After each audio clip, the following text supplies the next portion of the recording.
सही मायनों में कुछ तथ्यों के साथ वो जानकारी साझा कर रहे हैं या सिर्फ आरोप लगा रहे हैं? 1-1 रुपया प्रशांत किशोर का अकाउंटेड है। जन स्वराज अनडिस्क्लोज्ड प्रॉपर्टी अशोक चौधरी का या अशोक चौधरी की पत्नी का बता देगा तो मैं जन स्वराज की गुलामी करने को तैयार हूँ। बिहार की सियासत इन दिनों गरमाई हुई है। चुनावी मौसम नजदीक आते ही आरोप प्रत्यारोप का दौर तेज हो चुका है। इस बीच जन स्वराज पार्टी के संस्थापक और चुनावी रणनीतिकार से नेता बने प्रशांत किशोर यानी पीके ने ऐसा कदम उठाया है जिसने सत्ता और विपक्ष दोनों खेमों में हलचल मचा दी है। पटना में आयोजित प्रेस कॉन्फ्रेंस में पीके ने न सिर्फ अपनी पार्टी की फंडिंग का खुलासा किया बल्कि राज्य के दो बड़े मंत्रियों अशोक चौधरी और सम्राट चौधरी पर गंभीर आरोप लगाते हुए पूरे एनडीए को कटघरे में खड़ा कर दिया। दरअसल प्रशांत किशोर जो कि जन स्वराज पार्टी के संस्थापक हैं, वो लंबे समय तक देश की बड़ी बड़ी पार्टियों के चुनावी रणनीतिकार रही हैं।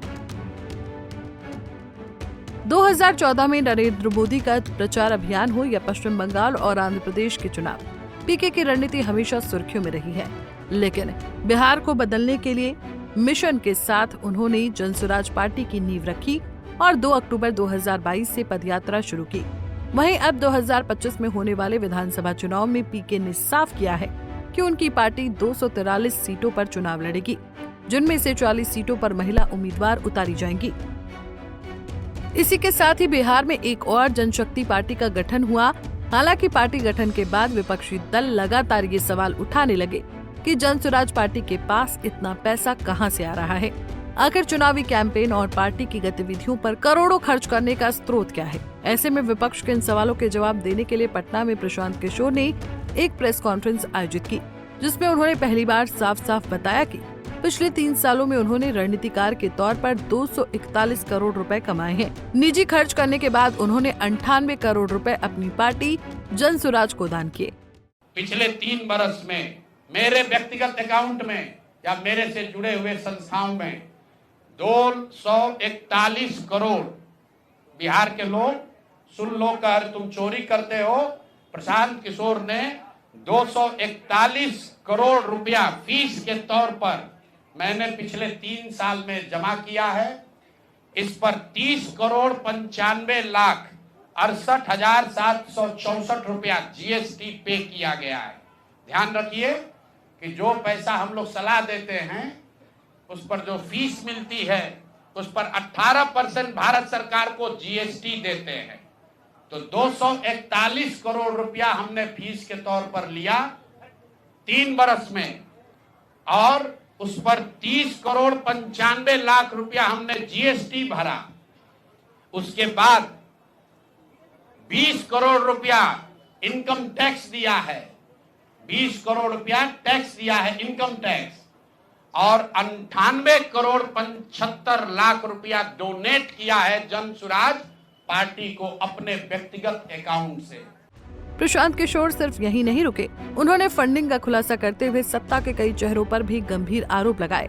अशोक चौधरी पर उन्होंने 200 करोड़ की संपत्ति जोड़ने का आरोप लगाया, तो वहीं सम्राट चौधरी जो राज्य के उप मुख्यमंत्री हैं, उन पर 1995 के मर्डर केस और शिल्पी गौतम रेप केस में संलिप्त होने का दावा किया।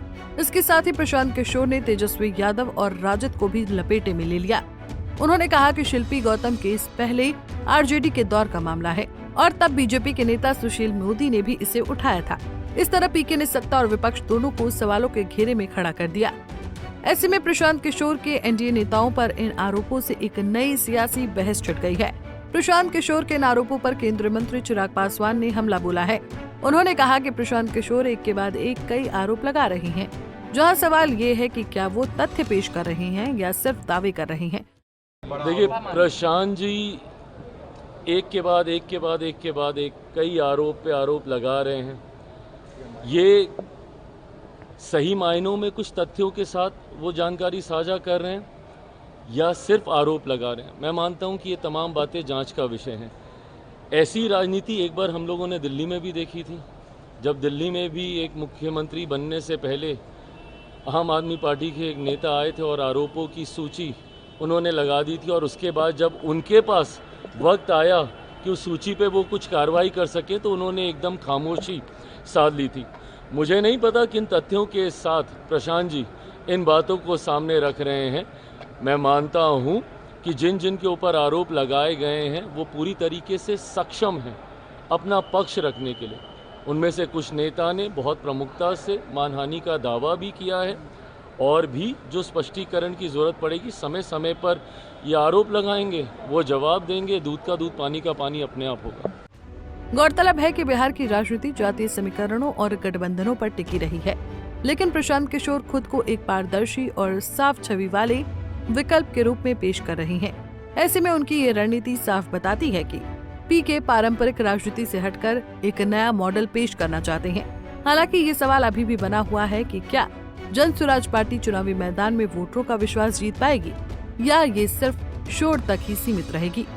बहरहाल अब देखना ये है कि क्या जन स्वराज पार्टी सचमुच बिहार की राजनीति में नई ताकत बनकर उभरेगी या फिर परंपरागत राजनीति की भीड़ में गुम हो जाएगी। लेकिन इतना तो तय है कि प्रशांत किशोर ने एनडीए और जेडीयू घटक दलों के लिए 2025 का रास्ता आसान नहीं रहने दिया है। Bureau report, Punjab Kesari TV. हमसे जुड़े रहने के लिए हमारे YouTube चैनल को सब्सक्राइब करें और नई वीडियो की नोटिफिकेशन के लिए बेल आइकॉन को दबाएं।